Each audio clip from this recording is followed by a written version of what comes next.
विधानसभा निवडणुकीआधी भाजप शिवसेना युती सरकारनं लाडक्या बहीण योजना जाहीर केली. या योजनेत महिलांना प्रतिमाह 1,500 रुपये देण्यात आले. या योजनेत सरसकट महिलांनी नोंदणी केली. यामध्ये अंगणवाडी सेविका, आशा सेविका, आरोग्य सेविका, परिचारिका यांच्यासह अनेक महिलांनी यामध्ये नोंदणी करून योजनेचा लाभ घेतला होता. मात्र निवडणुकीनंतर सत्तेवर आलेल्या भाजप सेना युती सरकारनं विविध निकष लावून योजनेतील महिलांना अपात्र केलं. आता अपात्र ठरवलेल्या लाभार्थ्यांकडून रक्कमेची वसुली करण्याची मोहीम सुरू करण्यात आली आहे. या योजनेत कोल्हापूर जिल्ह्यात एकूण 10,33,984 महिलांनी नोंदणी केली होती.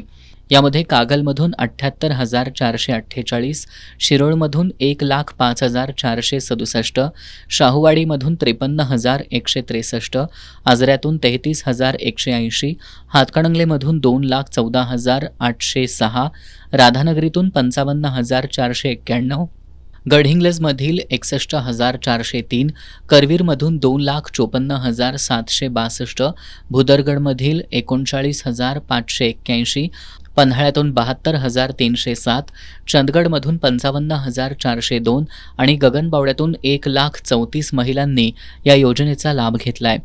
यामधील अपात्र लाभार्थ्यांची यादी तयार करण्यात येत असून टप्प्याटप्प्यानं वसुली प्रक्रिया राबवली जातीये.